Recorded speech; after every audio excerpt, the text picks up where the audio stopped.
No matter where you are today, somebody helped you to get there. In a larger sense, we got to see this in our world.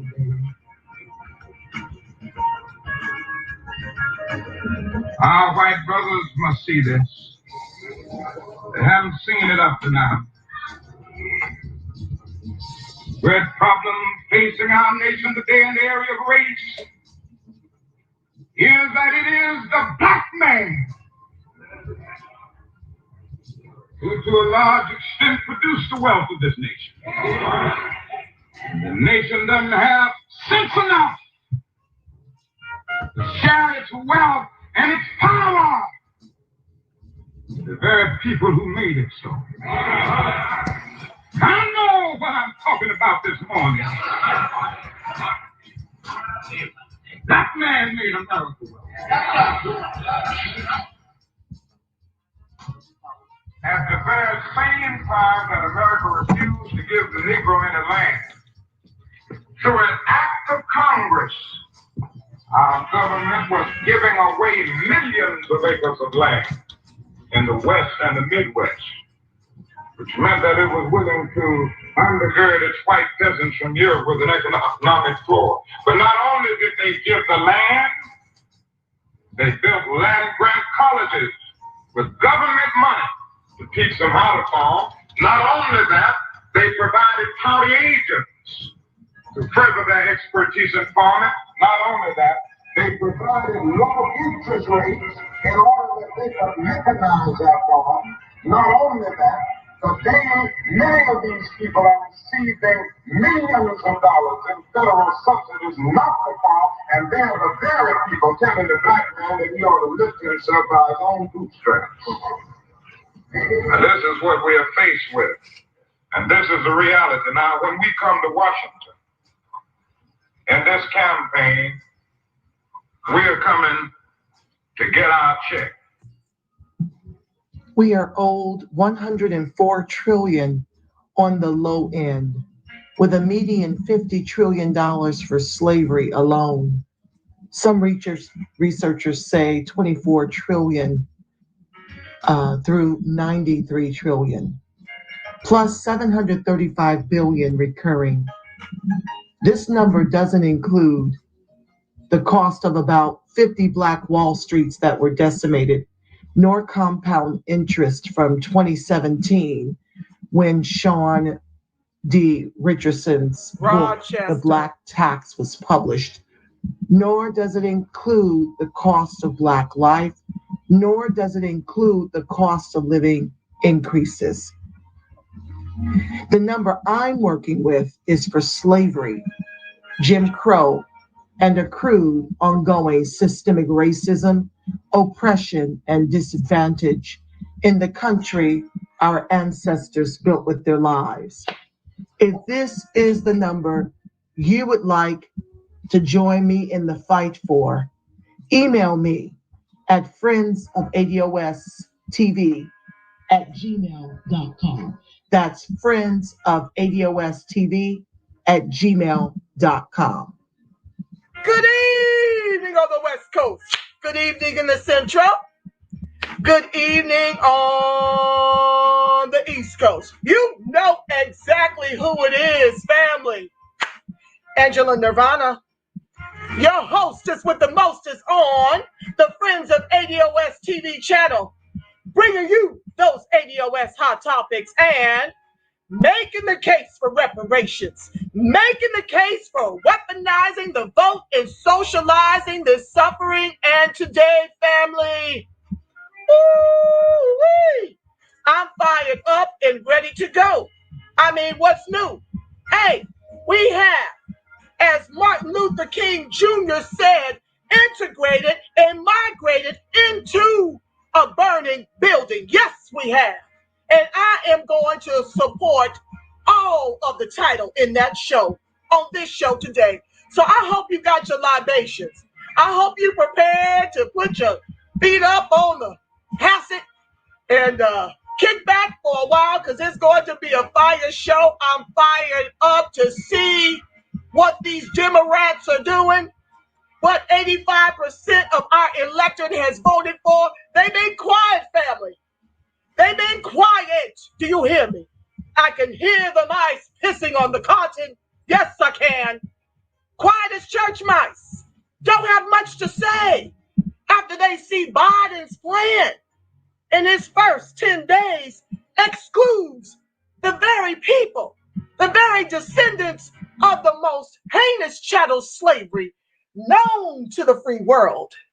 It doesn't include us. They decided to continue in this nonsense of identity and respectability politics. Well, family, I will have none of it here. Do you understand where I'm coming from? Do you understand where I'm coming from? Respectability and identity politics be damned. It is the death knell for the American descendant of chattel slavery, and I will have none of it over here. Let's say hello to my illustrious co-host. I'm so glad Mike Michelson was in the building first, okay? The show hadn't even gone live. Here he is jumping in there. I love it. I love the way you get that fish frying over in the Facebook space to help me out sharing my show. Thank you. I want to thank each and every one of you for being here. Those of you who have chat that you're in here, and those of you who are just watching. It's okay. You're free to join anytime and become a part of the show as my co-host. Mike says he's been here since last week. Y'all know Facebook keeps me in jail. They find a reason to give me a copyright strike. Speaking of which, Fair Disclaimer Act, I claim it now before they start messing with me over the news and over the videos I may share today. This is for educational purposes to wake up the sheeple so that we can move as a block, okay? So I've said that out front. I will try to read it formally because that's another reason that they'll shut me down in Facebook, and it's just no fun without the bulk of my audience, which is you. Shout out to Clubhouse, okay? I got them over here. I finally figured that out, how to start a room. I hope I've started it, okay? I have it here so they can hear it live, and then perhaps we'll do an after party if I see anybody straggling over there after the show. Sekou Cisse, what's up, family? Justin Mathis, ADOS New Jersey in the building. Herbert Venable, thank you so much. Marilyn in the house. Trey Lincoln, my family, thank you so much for you and your wife's donations to the show. It's enabled me to do this work, educating the masses and advocating hard for American descendants of chattel slavery. So I thank you. Welcome to the live. Good evening. He already had it. Miss Lady K Love, I see you, family. Our next Congresswoman. Now we have a real opportunity since we're defecting from the HQ to get Tamara Johnson Shealy elected unimpeded. That's my hope and my prayer, sister. Thank you for joining the live. I'm sure you guys have seen the movement imploding. I'm not going to spend too much time there. I vowed I was done talking about it. I posted it in Facebook. So I said in there, I really don't know how you sue an entire lineage for continuing to use ADOS. I am moving in different directions where my hands are not tied to get amazing people like Tamara Johnson Shealy elected. We need full-chested reparationists in that Congress, or this will never happen. And when I show you what is going down in that government with everybody but us, it is going to blow your hair completely back. And I hope by the end of this show, we will all understand why we must move as a block. So we'll get into it. But I've decided, oh, my baby, my love, this just blows me away. This is my niece, y'all. Show your love to Miss Bria Groves in the chat. Oh, my baby is here. I don't want to cry, baby. It's going to mess up Auntie's makeup because this is my baby. This is my baby sister's baby, okay? And she is why I fight. She and my nephew and my daughter and my other nieces and my other nephews. I mean, I'm here to tell you they are the reason why I'm breathing and continue to do work over here. Thank you, baby love, for being in the live. Miss Katie, Lady K Love, I think I said good evening to you. Decarius McLaren, thank you, my love. Riri Brown, what's up, fam? Did I see Toya Woodland? Thank you, Toya, for being on the live. She is Toya is with she's with the Green Party and the Black Lives Matter Minnesota, putting in work. Shout out to you guys who showed up to DC to march for reparations. You may have been small in number, but a new day is coming with a new march where they're not going to be able to shut it down. We going 13 states hard. I'm not going to announce that date. It's coming, family. Brace yourself. It's going to be nationwide.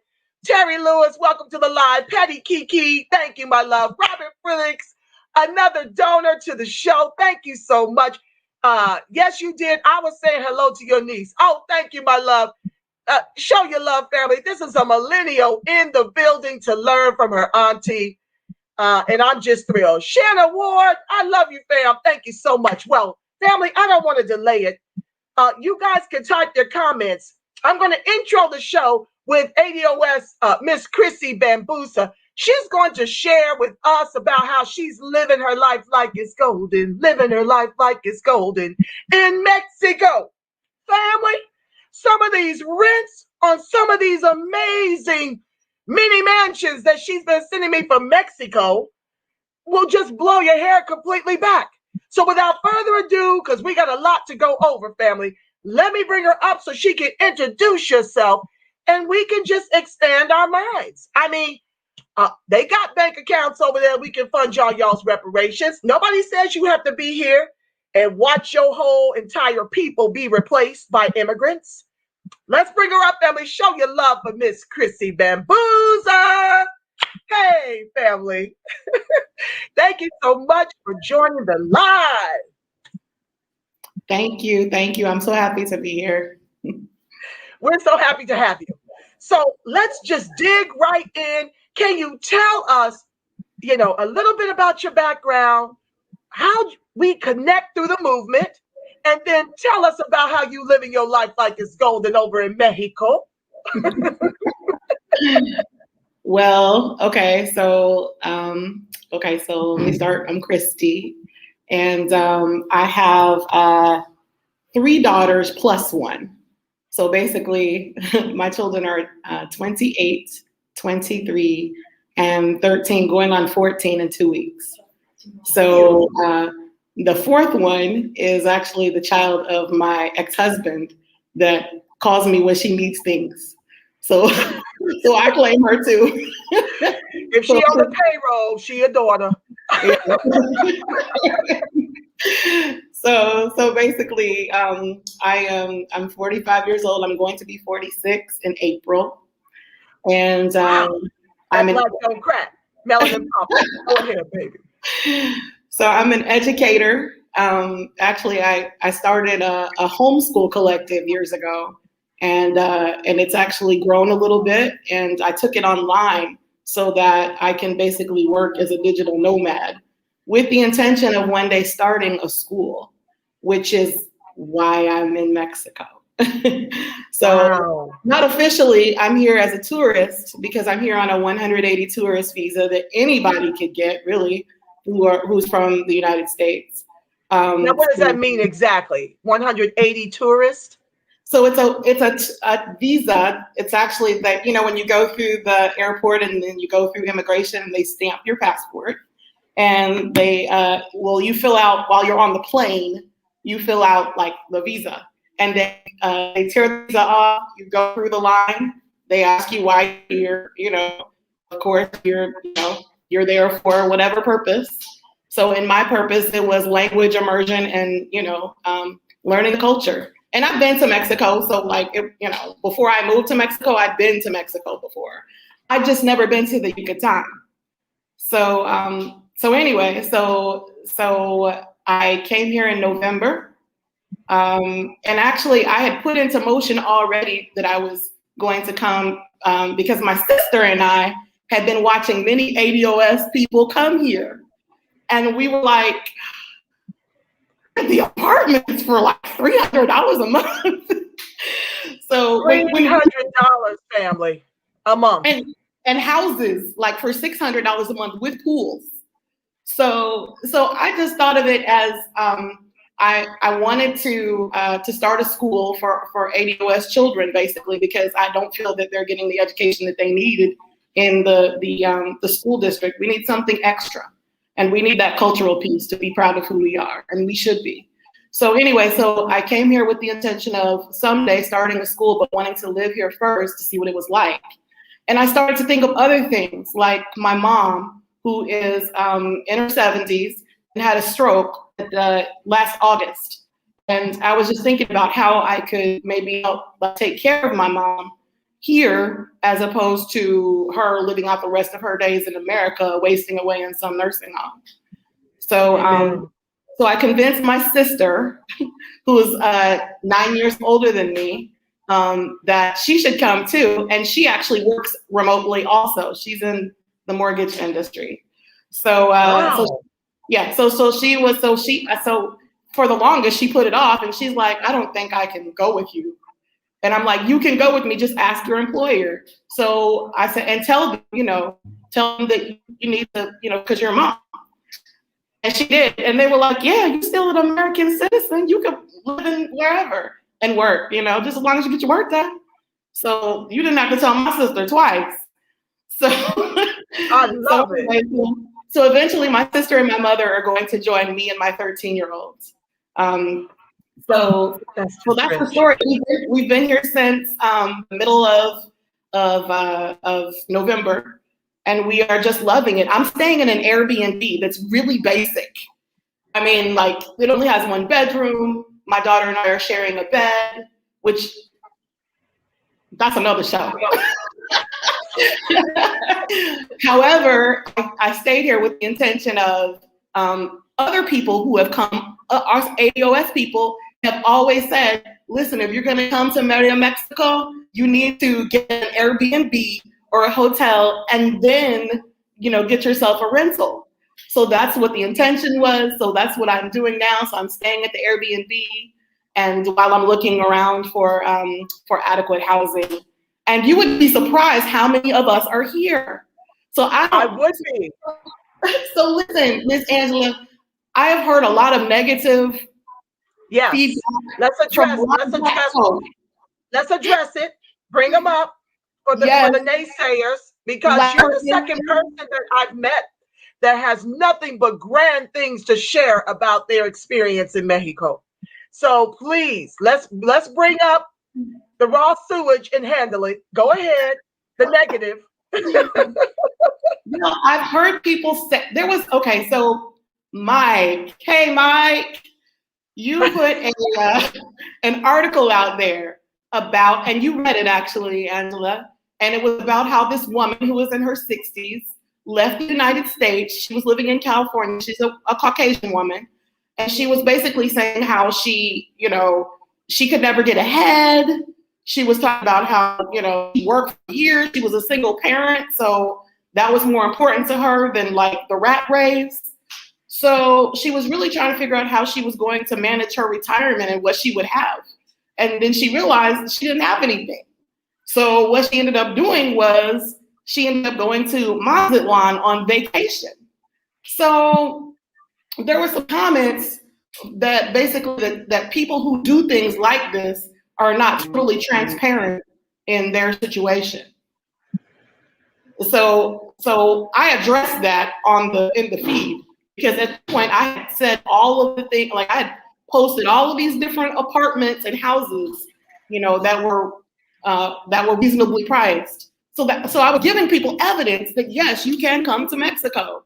I mean, all you have to do is book a flight. Now, I understand that there are those of us who are not in the financial situation to do that. But as a single mother, I tell you that I have been poor all my life. Poor. I have been underneath the poverty line because I have been a single parent, and I'm actually divorced now, but still. So what I want to impress upon you is that sometimes it's best to do things and then tell people about it later. Amen. Because I think that some people, they get stopped by, the whole crabs in the barrel thing.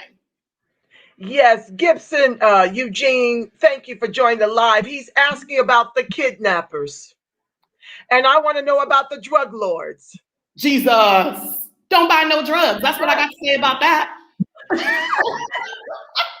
So let me tell you. So the going joke with my 13-year-old before we came here, she was like, "Mama, the cartel gonna get me." So here's what I have to say, specifically about Merida. Merida, they have said, now this is white people, they have said that Merida is like the third safest city in all the Americas, okay, of its size. So then I heard some other people saying, also white people, saying that this was neutral territory for some type of drug activity long time ago. And that might be true. I don't know. But what I can tell you is that I'm not here purchasing drugs. So I don't have any, you know, nor is anybody in my family. So right. I just go about my business and, you know, and admire the culture, admire the people, because they admire us, because we don't look like them. Oh, they admire us over there? Oh, they call me Morena. Ooh, that sounds exotic. Ooh. Ooh la la. Morena is another word for brown, basically. It just sounded good. I mean, it sounds fancier than brown. But I want you to know it was 90 degrees here today, and I'm going to the beach on Wednesday, and it's going to be, which is only 24 minutes away from me, by the way. And and it's going to be 95 on Wednesday, but I can tell you that the people here, many of them are dark. And reason being is because this used to be a port city. It's a little bit inland, but this city, this area of Mexico used to be heavy with people who were enslaved. That's the history of this area. In fact, yesterday, okay, I put out there on a post, I don't wash my own clothes anymore, which is very odd. Let me understand. You were poor in America with 3 Ks. You've gone to Mexico and now you're rich and you're getting folks to do your laundry? Well, here's the thing. So let me explain that dynamic. Yeah. So they have a place here called the Lavanderia. It's basically a laundromat, but it's not a self-laundromat. You drop off your clothes, they wash them and doll them up for you, fold them nice and neatly and pack them in a plastic bag, write your name on it, and send you on your way. Now, in California, that would cost me, with the kind of laundry I have, around $130 US. So what does it cost to have this Lavanderia do it for you? So I had just recently cleaned my clothes. So it was my daughter's clothes that needed to be washed 2 days ago. So, and she has a lot of clothes, even though she says she doesn't, but it took like 3 suitcases to get her clothes here. So it was 80 pesos. That means it was $4 in American money. Oh my God. Yeah. Family, you get your clothes washed and folded for $4. What cost me $130 here in SoCal? All of them. All of her clothes got washed. Oh my God. And you know she's a teenager. I think that's worth moving alone. She's a teenager, Miss Angela, so you know she wears something for 5 minutes and then throws it on the floor. Oh, take it to the laundry, $4. You know, take it to the laundry. This is making me so thrilled. Family, it reminds me a little bit of when, first of all, I lived in New York.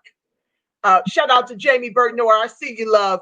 And she is one of my fellow thespians, and she's gone on to do extraordinary things. We just had a huge sneak preview or premiere, if you will, at the Drive-In Movies of American Skin. That was produced by JBO. I call her JBO for short, Ben Woke Production. And we lived in New York, and we pursued the theater, the television, and film, which is why I'm such a drama queen, family. Oh my God.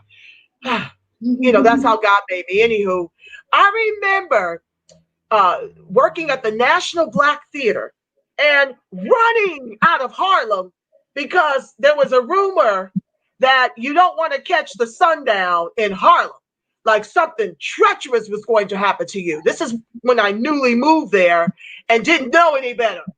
And I'll never forget, shout out to Johnny May over in Harlem World, an amazing, extraordinary actress in her own right. Lots of amazing artists you guys don't even know. We were all birthed in New York.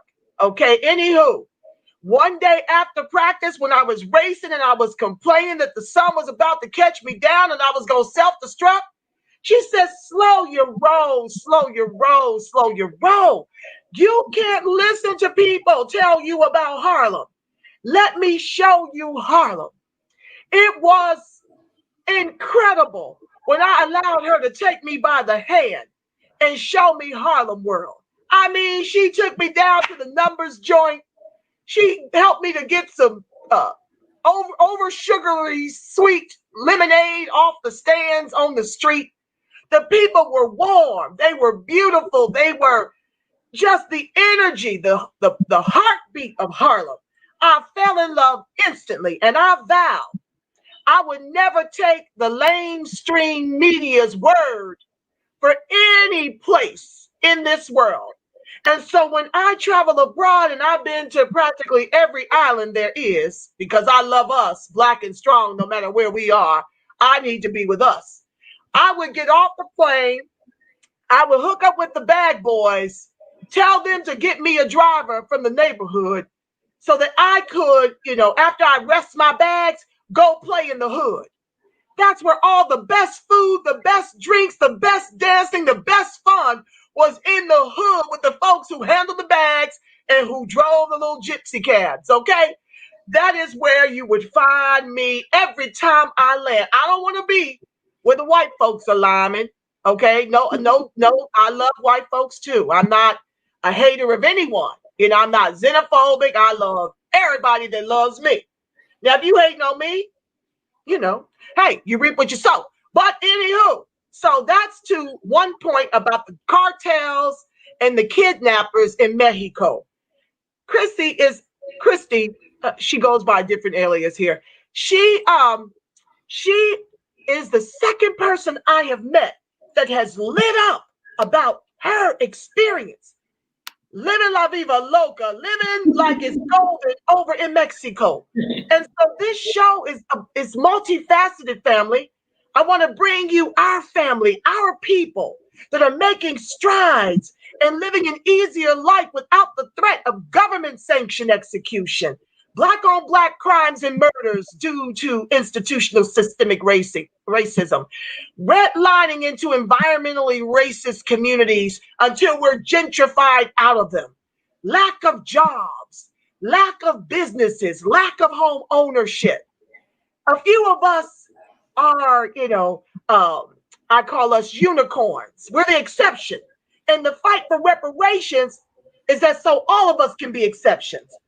All of us deserve to live on the beach right here in California. I'm 20 minutes away.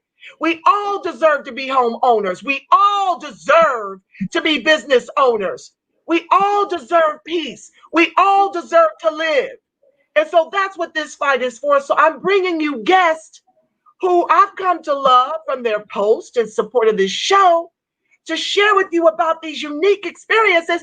You will not believe the spatial mini mansions with pools that Chrissy has been sending and sharing with me. $600 or less. My 1,000 square foot around condo can rent today for $2,500 a month, and I'm a 20-minute walk to the beach. So I'm saying we don't have to stress. I will be bringing you solutions as I unfold what's happening to us here, so you can make an informed decision what you need to do right now until we as a movement can get your checks directly funded into your accounts.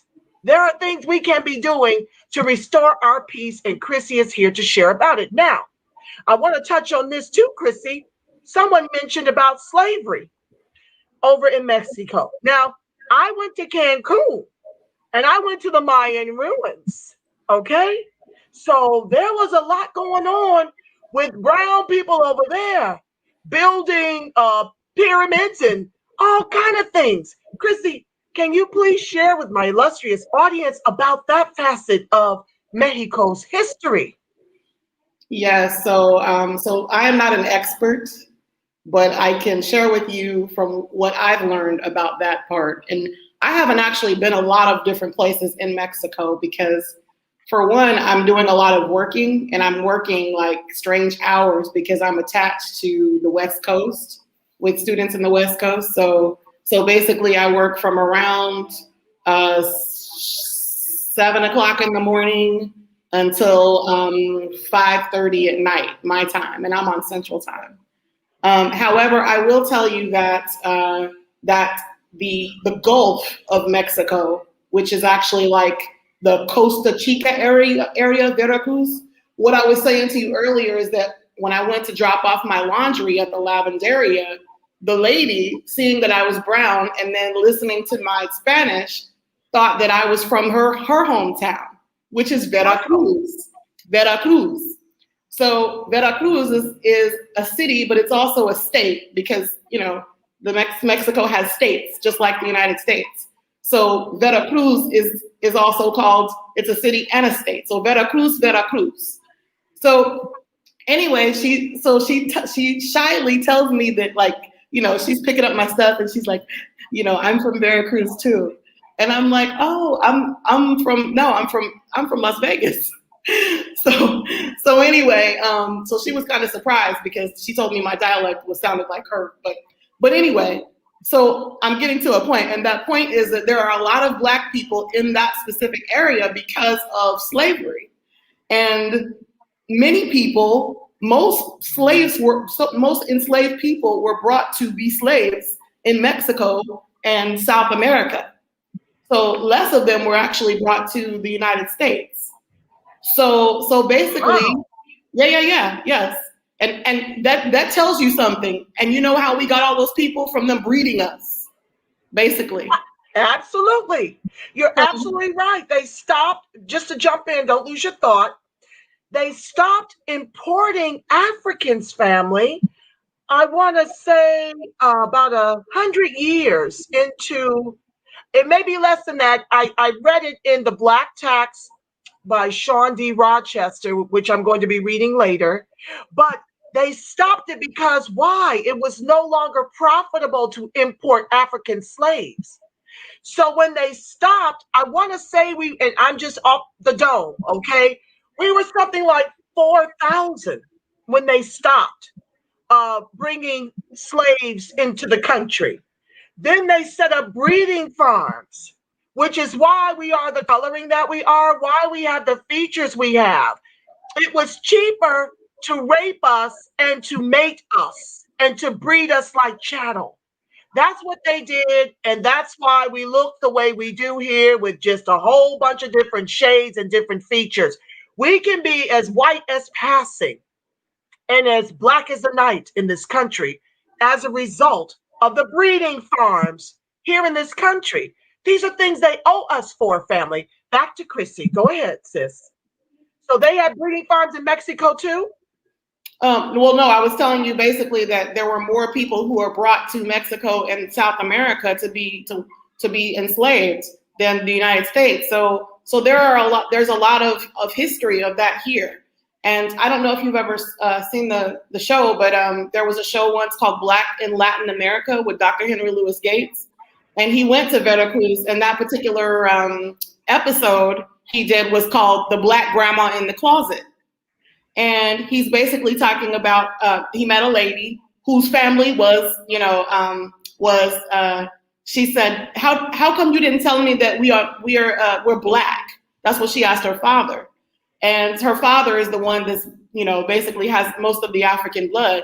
And he said, we're not Black, we're Moreno, which basically means brown, because they weren't associating that with the Blackness that we know, but brown. So I thought that was kind of funny. But anyway, so there's another state called Oaxaca. When you look at it, it looks like Oaxaca. If you don't speak Spanish, that's what it looks like, but it's Oaxaca. There are a lot of Black people there and Black history there. There are several people, like I was telling you,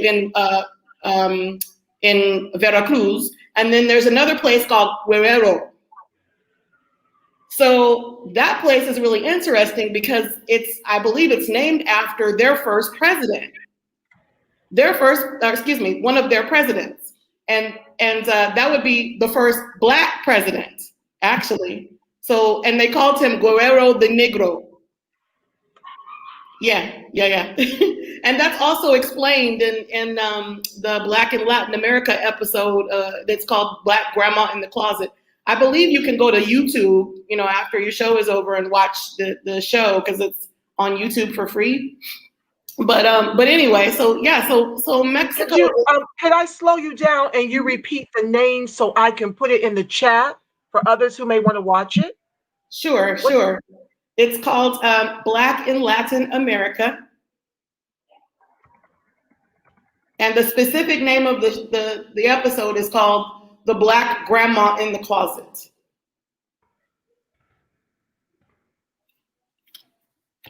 Thank you. You can keep going.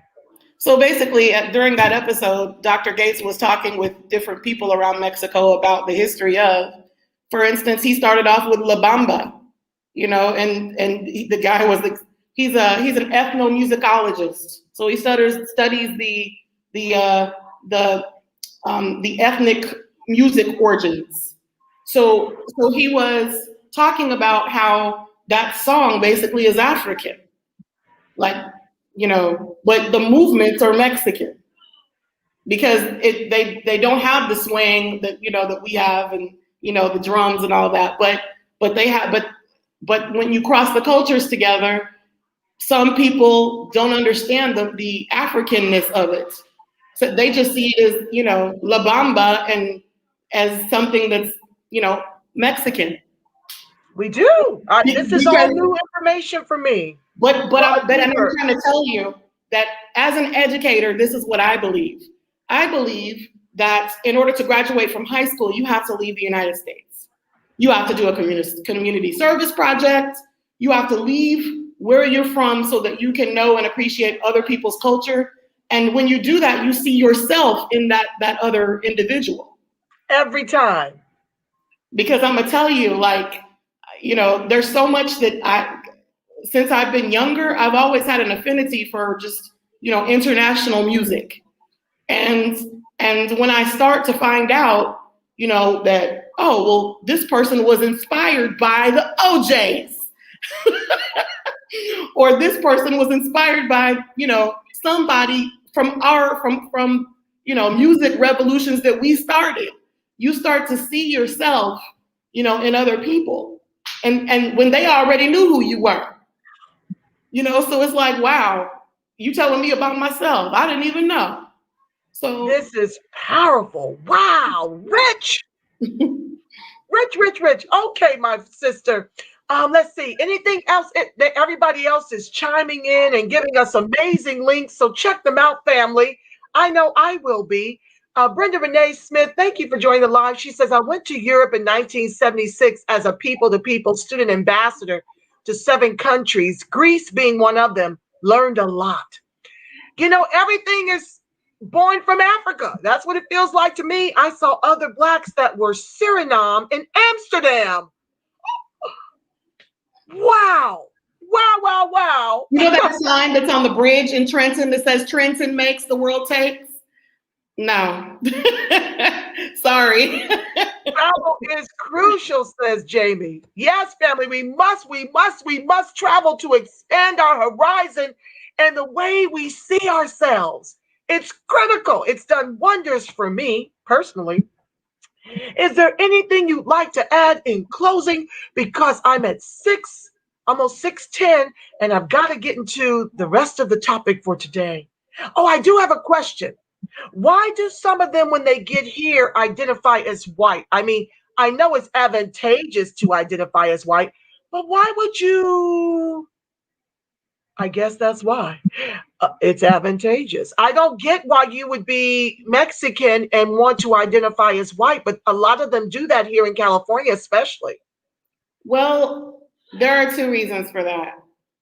The first reason is that many of the people who make it to the United States already had goals in mind to begin with. They were moving there for a better life. They were moving there to reunite with family, da-da-da-da-da-da. Now, what I find interesting about that whole situation is that there are people who have come from Guatemala, El Salvador, other places that are in Central America that are connected to Mexico. Like, for instance, you have to leave here every 180 days if you're on a tourist visa. And there are some people who drive down here and they drive to Belize and then come back. Now, Belize is there, and then Guatemala, and then El Salvador. Those two places, El Salvador and Guatemala, many people run away from there and they come to the United States, to the border, to be let in because of they want refuge status. My thing is, this whole country speaks Spanish. Why would you go to a country that the second language is maybe Spanish, but the first language is English, and obviously you're going to have some problems, communicating and that, and it's because they can. So what I've noticed is that the people in the country who stay here, who don't really want to go to the United States, they're not like the people that actually made it, if that makes any sense. They have, I think they have different outlooks. Their demeanor is different. Now, I'm not trying to say that, people who stay in their home countries are good people and people who immigrate are bad people. You didn't hear me say that. But what I am telling you is that it's advantageous for Mexican people to come to America, first of all. And it's secondly advantageous if they call themselves white, because the law has allowed that. So just as affirmative action that was meant for a specific group of people, us, is used by other people, they're going to milk it if it's out there. They're going to take advantage of it and call themselves people of color too, but also call themselves white. It's because they can. So they play both sides. So a friend of mine asked me, well, why don't they do that in Canada? Why don't they? Look, I've been in and out of Canada plenty of times, and I'm gonna tell you, because the Canadian government ain't playing that. So wow. So people come to the United States because we're lax. We have lax policies. Wow. I was trying to share an article about the very thing you just said. There's a migrant caravan with about 9,000 people racing for the border to be let in into the States. Okay, I was trying to share that. Let me see if the LA Times will allow me to share that while you're on the line here, and you can help me at least jumpstart the conversation and this weaponization of immigration against us, which I believe personally, this is the reason why the white folks rushed the Capitol. They don't want to wait to become the anchor of this country in the way that American descendants of chattel slavery have been made. They are pushing back against it now because they're seeing their salaries come under the immigrants. They're seeing the immigrants running the country. I believe my made-up story is that they rushed that Capitol because they are finally waking up. Not finally, they understand. They've been woke. They read the tea leaves. Unakin to us, who are always late to the party. We're trying to change that in the new black media. But I believe they understand that their superiors are browning, from Asia to China owning us, to the Latinx community and the Mexicans being able to identify as white. I've always expressed on this show, to Mike Michelson's point, that the color of white in this country is green. And they want you to believe that many of these immigrants are poor, when many of them come from money over in their own countries and are able to buy their status here and buy their whiteness here. And they will oppress you even more severe than your own white oppressors who know they owe you in the trillions. And I said, in the body of the context of this show, that if you think it's hard getting reparations as number 2 in this country, we've already been replaced. Try getting it when we're number 4. What we're headed for is being third world in the country our ancestors built with their lives. And this show tonight is going to make that case. So while I have the illustrious Christy on the line, let me share the screen about what's happening and we can dig in and chop this up. Christy, you can help me with this part. I had New York Times, but they want money. LA Times might want money too, but let's see. Okay. I don't care to subscribe to this stuff. I've not chosen the lame stream I'm going to go with, so I'm not doing anything until I make up my mind. But here we have, can you see this, Christy? Can everybody see the article, LA Times for members of a migrant caravan? I can see it. Look at this. Now, y'all want to talk bad about Trump. Y'all want to make him the racist boogeyman. 85% of our electorate felt it proper to use their vote to unseat Trump, a racist in office for 4 years as compared to the racist who you put in office with a combined record against American descendants of chattel slavery for 65 years between them.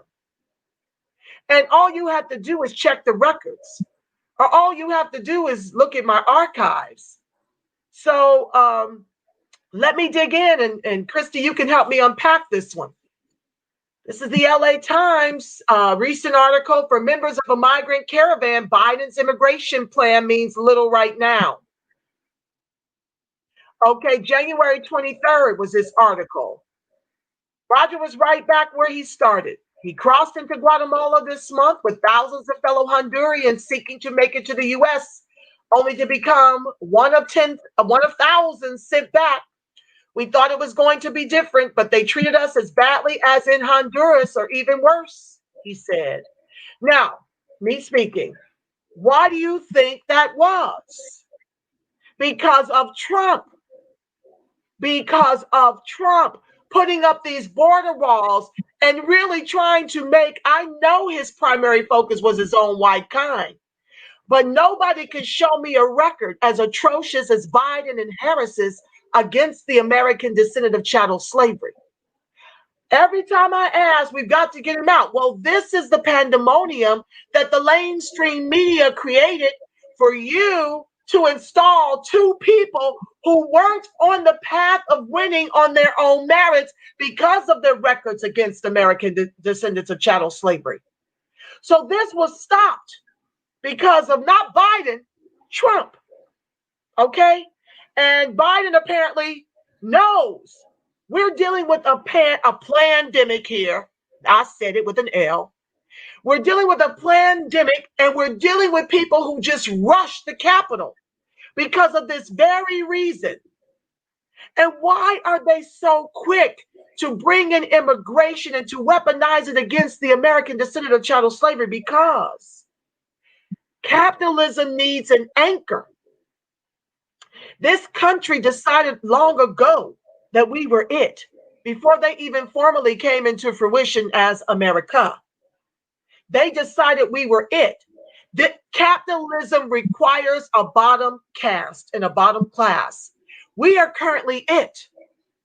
So when you tell me things like Trump this, Trump that, he tweet this, he said that, I don't give a damn. He held all this back because we don't know the numbers of unemployed Black men and women to date, given this pandemic is coming on a year in March. I would venture to say it's off the Richter scale for ADOS. You understand? And so therefore, this is what Trump held back, because this is more oppression on our necks until we can get made whole. But when you allow this to come into the borders during a pandemic where most of us have lost our jobs, you get what?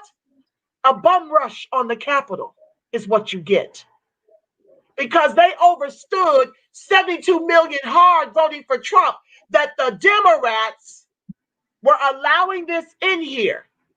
And we, as ADOS, the lineage, not the movement, fell for it.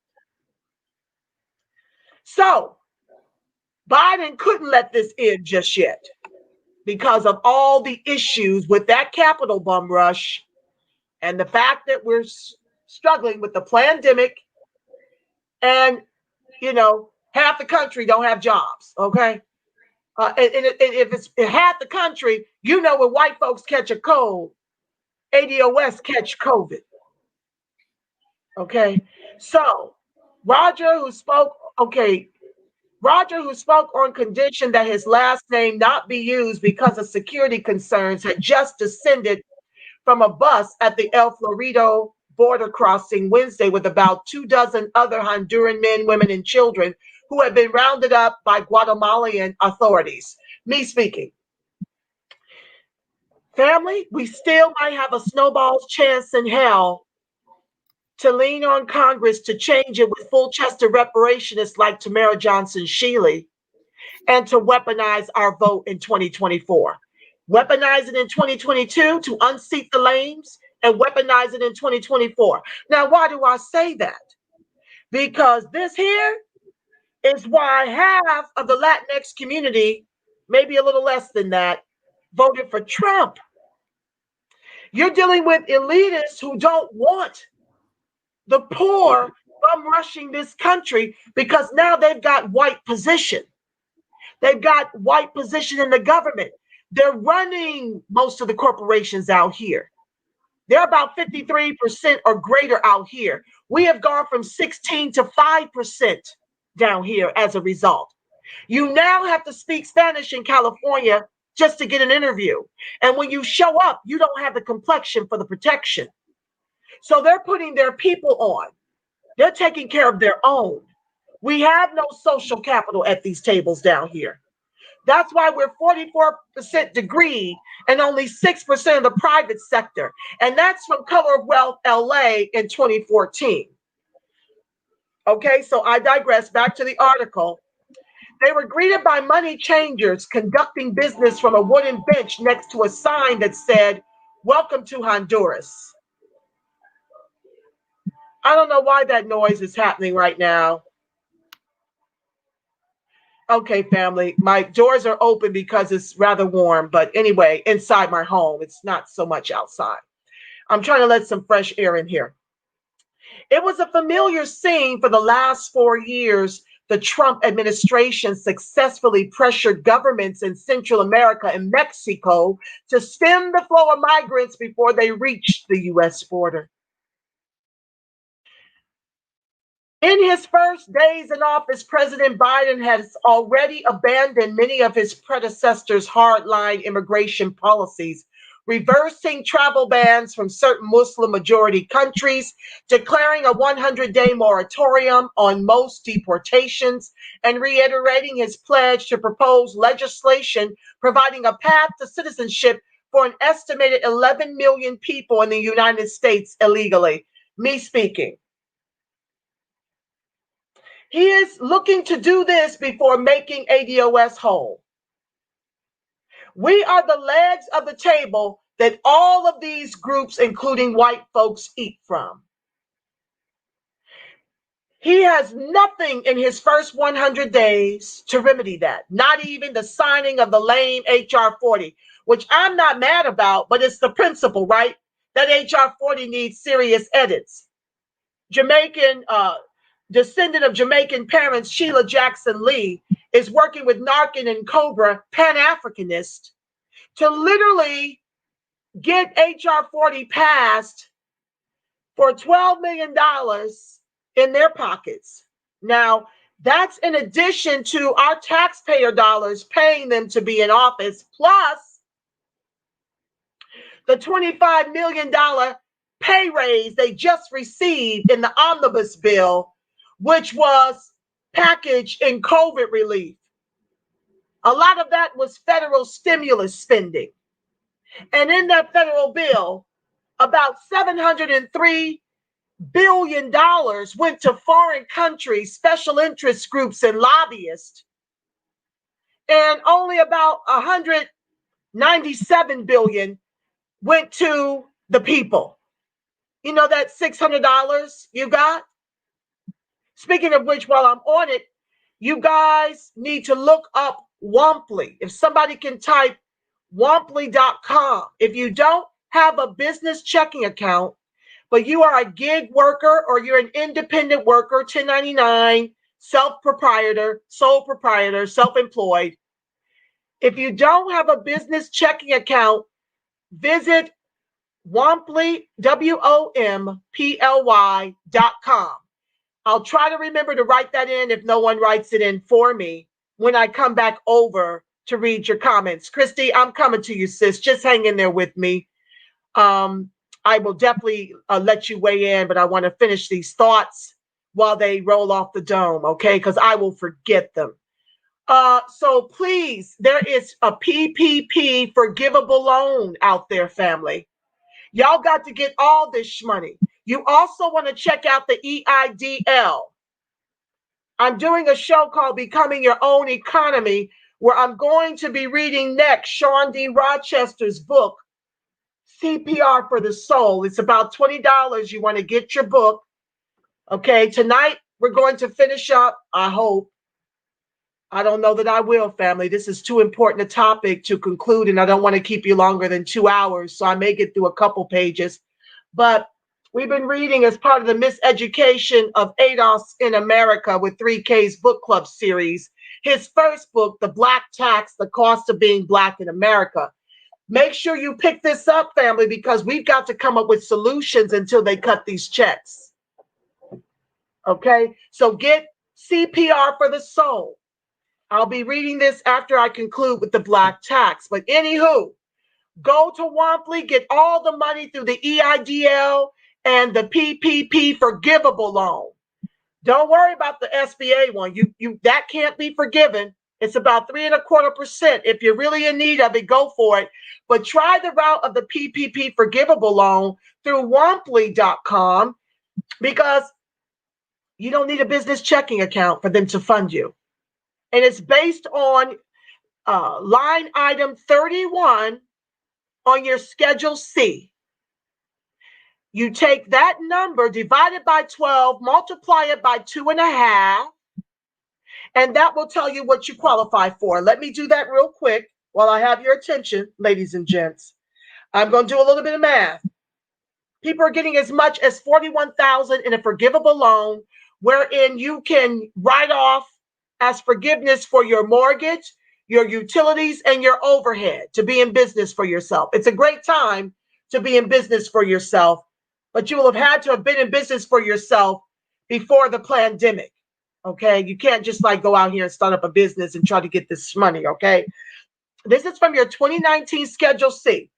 So let me give you a for example. Let's put some fake numbers in here. Say your net profit. Hold on one second. Let me get to my calculator. Say your net profit. Oh, I hate these ads. My God. Say your net profit was $40,000. Well, that's a stretch for most of us. Let's do something conservative. $20,000 was your net profit on your Schedule C line 31. When you divide that by 12, that's $1,666. And you multiply that by 2.5, you're looking at a forgivable loan of $4,166.66. And get this, bonus news flash, family. You are eligible if you didn't get it the first round for both. So we multiply that times 2. You can literally get, given your line item, right? If it's 0, you got nothing coming. But if you're around $20,000, you can get $8,333.33 in a forgivable PPP loan. Visit Womply.com if you use your personal accounts and get that process going, because when the money's gone, it's gone. Okay? Back to the text. But none of those policy changes do much for people fleeing Central America now until they make it to the U.S. border. And that trek has become increasingly difficult. The Biden administration has given no indication that it will instruct other countries to ease their crackdowns on US-bound migrants. Me speaking. They want the elite in this country, not these people. This is the same situation you got when Haiti tries to come into the border from Miami. They send them back. They don't want these people. I'm here to tell you, I'm not trying to be cruel. I'm telling you what time it is. The 11,000 here, they want to contribute to taxes and to give them access to positions. And I'm going to show you how this all comes together in a New York minute. Let me move on. Roughly 7,500 migrants, the vast majority of them Honduran, began making their way on foot to Mexico and the United States in large caravan groups a week ago. Most entered Guatemala through the El Florido crossing, but they made it only 27 miles into Guatemala before they were stopped. We've got Donald Trump to thank for this. Because if they're able to come into these borders, whose tax dollars do you think is going to be taking care of them? The little taxes we even make, because many of us don't have jobs. And if we do, our salaries are suppressed because immigration is being weaponized to tether us, against us, to tether us to the bottom as the anchor of this country. You have Trump to thank for this. Military and police forces blocked the group's advance in the village of Vado Hondo. On January 18, hundreds of soldiers and police officers forcibly cleared the highway, pushing people back toward the border and essentially disbanding the caravan. Roger scrambled through the hills and brush to bypass checkpoints, but his small group ran into security forces 2 days later, about 25 miles north of Vado Hondo. He limped as he got off the bus in El Florido, using a stick as a cane.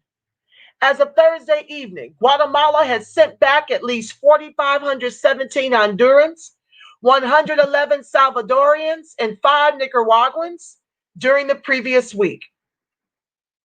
Me speaking. You see, America causes the problems and then want us to vote for them as the solution. I'm talking both sides of the aisle. But Trump is responsible for keeping this at bay. And Biden is a Republican in Democratic clothing. So he's all about helping these 11 million that are here to become legal, to get that tax money and to help oppress us. And I'll make sense of it in a second in another article, where he told the civil rights leaders who were asking, can we live, to get used to working with Hispanics because their numbers are dwindling. And he's basically telling us, these are your new white oppressors, because we've donned them that, just like we made the Jews white, just like we made the Irish white, we're making the Latinx white, no matter how brown they are.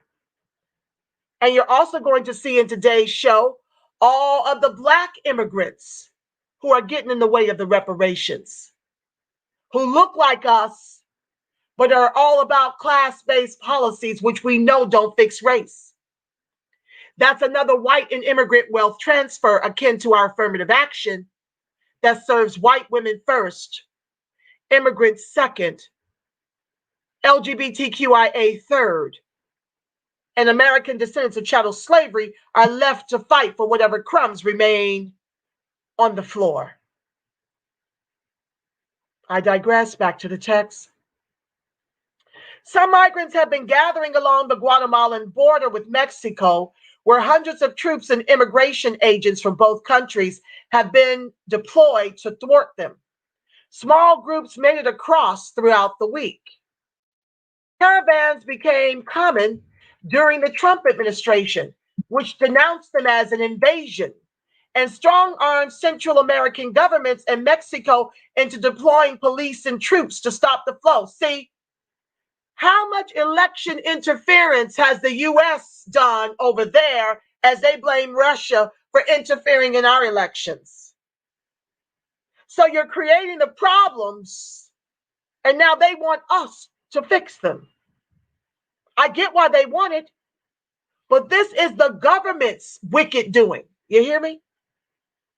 They are paying off governments and paying off different groups to fight other groups for position, for resources at the people's expense. And that becomes the albatross around the American descendant of chattel slavery's neck, while telling you to pull yourself up by your bootless straps, which we've been doing to the tune of what? 10 times what we were when we were emancipated. We were 4 million. We're about 40 million now, but not really growing, you see. Hispanics are 19% in this country to our 13%. You see, 11 million more. What's that going to put them at? 30%? So the more they grow and outgrow us, our only saving grace is that a large percentage of them still identify as Republican. And we, by and large, are Democrat. So if we weaponize this vote and socialize our suffering and raise money for reparationists like Tamara Johnson Shealy, we got 4 years to take this over. I need your help. Email me if you're interested at friendsofadostv@gmail.com. Back to the text. This month's Exodus faced new challenges because of the pandemic. Justifying its response on the basis of public health, the Guatemalan government enacted emergency measures in border regions and deployed more than 2,000 soldiers and police along with immigration and health personnel. This pandemic was weaponized for this election too. Honduran, Salvadorian, and Nicaraguan adults once only needed their ID cards to enter Guatemala, but they now are also required to show negative coronavirus test results. Very few people can afford testing. These are not the people the Republican and Democratic clothing Biden wants in this country. They've got an agenda for H-1B visas for Kamala's people, East Indian Brahmin caste. I'll be getting to that in these articles. I'm not going to keep Christy long. Just want to finish this so I can hear from her. And then you. They don't want this kind. They can't afford a coronavirus test. They want the elitists of these countries to come here and oppress us and deny us our justice claim. Watch me now. The factors driving people to flee have also shifted. Poverty and gang violence have been pushing migrants north for years, but the latest caravan was also full of people whose lives were upended by 2 Category 4 hurricanes that swept through Central America in November. Roger was one of more than 500,000 Hondurans who had to evacuate. When hurricane rains caused rivers to flood, everyone in his San Pedro Sula neighborhood had to get out. Most of his neighbors sought shelter in a school, but Roger, his wife, and their 2 children, 9 and 11, crammed into his brother's home. They have since been able to return home, but flooding destroyed all of their belongings. We lost everything in the house, Roger said. He had hoped to make it to the U.S. and find work to send money home to his family, but beyond that, had no concrete plans, me speaking. Sure he did. He gets over here. He gets set aside to build businesses in our communities that are being gentrified. And one by one, he's able to financially support his family overseas, as Christy just shared, how cheap it is in Mexico. He's able to send US dollars over there to take care of the family until he can get them over here one at a time on what? The set-asides that should be our reparations. Don't tell me this country doesn't have money for our repair when they pour trillions into the military-industrial complex to line the pockets of their fellow business contractors and themselves. They're all working in tandem to stay rich and make us third class in the country our ancestors built with their lives. So he gets set-asides. I think in the current COVID relief bill, they'll get $1,800. Okay? So they get set asides to come into our communities to take it over, where we're buying from them and then want to accuse us for not owning business and not buying from one another. You see the trick bag? Set up a preschool to prison pipeline for American descendants of chattel slavery. Put us in this pandemic where a lot of our babies are having to take care of the younger ones because their mothers and fathers have to be out here in pandemic. They don't get the opportunity to luxuriate like most of our white and immigrant counterparts because they can't afford to. So they've got to leave our children in charge of the children while they work gig jobs and put themselves at risk as frontline workers. Okay? They risk themselves, they risk their families to keep the roof over their head because you've got some mortgage companies out here who want a balloon payment after the moratorium. So our babies are home trying to get educated in homes with spotty Wi-Fi and no supervision of the younger ones. So who do you think is failing miserably in this pandemic? What? For the setup, the preschool to prison pipeline needs bodies. They need the new slavery, the not so new slavery in the private prison industrial complex. Kamala Harris, 90% of her convictions were nonviolent, petty drugs, brothers in prison for a nickel bag of funk while the states turn a profit because she told the governor she can't let them go when the jails were overcrowding. She needed them to put out white fires in white hills of white homes for $1 a day. I hope I'm making sense to y'all. At least some Hondurans in the caravan had planned to seek asylum in the United States, while others hoped to be allowed to stay in Mexico on humanitarian grounds. The Trump administration argued that most Central American migrants did not qualify for asylum because they were fleeing economic hardship, not persecution based on race, religion, political beliefs, or other factors as the law requires. But Trump is a racist boogeyman, right? To discourage applications, it instituted a policy known as Remain in Mexico, forcing tens of thousands of Central Americans to wait in Mexico while their claims were adjudicated, a process that can drag on for years. The Biden administration has stopped sending new asylum seekers back to Mexico while it reviews the policy. According to the World Bank, Honduras spends less than most other Latin American countries on health, education, and other social services. Many of the migrants lashed out at their government for corruption and not doing more to provide for citizens. The 2017 re-election of Honduran President Juan Orlando Hernandez, a close U.S. ally. Can you say election interference, boys and girls? Was widely contested, sparking months of protests against election fraud and violent repression. Sounds vaguely familiar. An organization of the American States Electoral Observation Mission stated it could not validate the results due to irregularities, but Washington recognized Hernandez as the victor. Of course they would.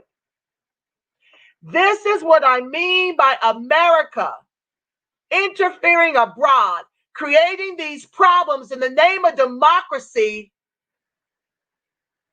to form allyships for their own contractors, and the top 1%, the top 10% can stay milking everywhere while they get you all in a bunch over Trump. Less than 2 years later, a U.S. court convicted the president's brother and former Congressman Antonio Hernandez on drug trafficking and weapons charges. Who brought crack and guns into our communities, family? Decimated our communities with crack. Gave us jail gave white folks with the opioid epidemic therapy. The president is alleged to be an unindicted co-conspirator in the case. U.S. prosecutors have also implicated Honduran police and military forces in drug trafficking and organized crime. Biden has pledged to support anti-corruption efforts in Northern Central American countries, and his plans for the region include a $4 billion aid package. More corruption in the name of no corruption. Isn't this the same thing with the private prisons? The feds feed the state so much money per bed to enslave those of us they don't execute. Whether his administration will take any steps against the Honduran president is not clear. Oh, it's very clear. It's very clear. Was Bush or Obama indicted for war crimes? But some question whether sending more cash to the region is the right strategy in a region where foreign and seldom trickles down to the most needy. More corruption. Let's pay them for being corrupt. That's a payoff with our tax dollars. Pouring aid into corrupt, predatory governments and abusive security forces is not the answer. Of course it's not. Said Lisa Haggard, co-director of the Latin America Working Group, a human rights organization based in Washington, in a statement. Nor is the answer just promoting private investment. What I tell y'all, I didn't have to read all the way through to tell you that. Heidi Arely Garcia, 19, has more immediate needs. She fled Honduras with the caravan, hoping to make it somewhere to find work, to shelter, feed, and clothe her toddler. I'm going to stop right there and let Chrissy take it over. Chrissy, have your way, love. I want to hear from you about what I read. Well, basically, I mean, it was clear cut and dry what happened and what's been happening. And that is that the United States government has basically been allowing this activity. And then we did have a president that was crazy as hell, you know, and that said some very incendiary things, you know. However, there were things that excuse me, there were things that needed to have been stopped that it sounds like they were trying to put a stop to. However, now we're like backwards now because we're gonna have to start all over again, because now we have a new group of people trying to come to the United States that have that came through an entire. This is what gets me. Came through an entire country, or an entire 2 or 3 countries, depending on where you came from in Central America. You had to pass through countries. So coming through those countries to get to America, but could very well stay in any of those countries that also speak their language. Just doesn't make any sense. And well, it makes all the sense. Oh yes, it makes sense for the purpose of the people that it needs to make sense for. Those people understand they can access whiteness here. Exactly. Right. Exactly. Yep. So makes perfect sense to me. Yes, exactly. And this is why, you know, we have a president sitting talking about how, you know, we have to think about how immigrants would feel. That's what Barack Obama basically said that in his article that's interview that he had with Ta-Nehisi Coates. I want to read a little bit of that actually. So please go for it, sis. Okay, all right.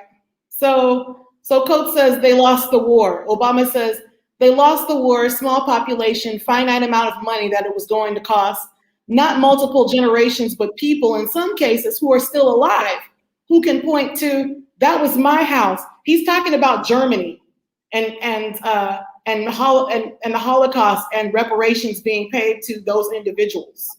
Okay, so this is Obama's response. Okay, because Ta-Nehisi Coates actually was talking about reparations, and he was asking Obama just where is he on that.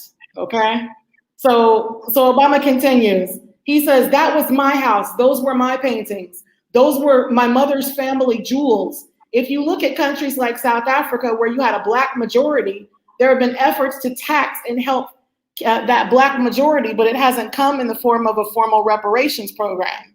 You have countries like India who have tried to help untouchables with essentially affirmative action programs, but it hasn't fundamentally changed the structure of their societies. Okay, so insert what I'm gonna say, which is those countries are not like the United States, okay? So back to what Obama says. So the bottom line is that it's hard to find a model in which you can practically administer and sustain political support for those kinds of efforts. And what makes America complicated, as well as the degree to which it is not just a Black and white society, and it is becoming less so every year. Obama goes on to say, so how do Latinos feel if there's a big investment just in the African American community? And they're looking around saying, we're poor as well. What kind of help are we getting? Or Asian Americans saying, look, I'm first generation immigrant. And clearly I don't have anything to do with that, what was taking place. And now you start getting into trying to calibrate. Coach stops him there and says, well, isn't there just, not to cut you off, isn't there, and this is out of the role of a US president, I'm almost speaking to you as a law professor now, an intellectual in fact. And then Obama says, well, that's how I'm answering the question. Because if you want me to talk about politics, I'll be much more blunt about it. Ta-Nehisi Coates said, well, I figured that. I thought that's what I was getting. Obama says, I was giving the benefit of playing out, theoretically, how you could think about that. Coates says, I appreciate that and question, I would ask in that situation to the immigrant who comes here, first generation, and says, I didn't do any of this, but the country is largely here because of that. In other words, many of the benefits that you will actually enjoy here, in fact, are in part, I won't say largely, in part here because of the past. So when you want the benefits, you want, when you invoke the past, that thus you inherit the debt too. And this has been my argument. If you want to be American, then you want all the things that comes with America. Come on. America owes a debt to the people that founded it. Like the guy said in the guy from Sri Lanka, he said, your founders are Black. He said, not the white people that you know, the rich old white men, your founders are Black. So. And it's amazing how they are trying to change the narrative to reparations for Black and brown, and for COVID, you know, and everything. They're just trying to get it all. Family, I just got a 911 to jump on a California call because, as you guys know, how do I say this delicately? I really can't. The movement has imploded. The movement has imploded thanks to you know who. I'm not going to say any names because I've been dragged enough. But most of you who are part of the movement and know what's been going on and all the chairs that have been throwing since they've made that more of a priority than actually movement work, there are things that are happening right now. And I'm being, you know, one of the founding members of this movement, as there were many throughout the country. Shout out to everyone who's formed a chapter. I'm being beckoned to, you know, redirect our energy so we can get these reparations. And so I can't stay on as long as I had intended. But what I can promise you is that I will continue this subject until it's up and out of my system. I will be putting out my promotion. I hope to get on here tomorrow and Tuesday and Wednesday and Thursday and Friday is my normal day, and Sunday at 5 o'clock. But I want to read you real quick what else I'll be going over to, you know, give you a little teaser. Hold on one second. I've got these articles to dissect with you guys. Martin Luther King Jr. speaks with NBC News 11 months before his assassination. This is when he's talking about the reparations. I'll be going over tech rallies behind Biden's immigration plans, The Verge, talking about the H-1B visas to give to the East Indian Brahmin caste for tech jobs over opportunities for the American descendant of chattel slavery. I'll be talking about Biden's administration having record numbers of Indian Americans. More than half of them are women. So I'm going to talk about how 85% of our electorate voted for Biden-Harris, and now she's looking out for her people, not ours. What to know about Biden's pathway to citizenship immigration plan. Biden tells the civil rights leaders where they went wrong. This is by YakimaHerald.com. It's a columnist that talks about how he pretty much gave the civil rights leaders his ass to kiss when he told us that we will have to learn to work with our white, our Hispanic oppressors. Joe Biden's Hispanic cabinet. I'm going to be talking about the Justice Democrats and their class-based policies and how the Black folks over there are with the class-based policies with no reparations on their agendas. Hello, Cori Bush. Hello, Jamal Bowman. Hello, Ayanna Pressley. I'm calling them all out, including the squad. I'm going to be sharing about Nina Turner's reparationalist platform in Ohio. I'm going to talk about AOC Andrew Yang and the weaponization of MLK's legacy against Adocs. I'm going to talk about AOC. She wants coronavirus reparations for minority communities. I'm also going to talk about how AOC weaponizes Blackness to position her people for reparations in an article from the BET, Who is Black? The Erasure of Blackness in America.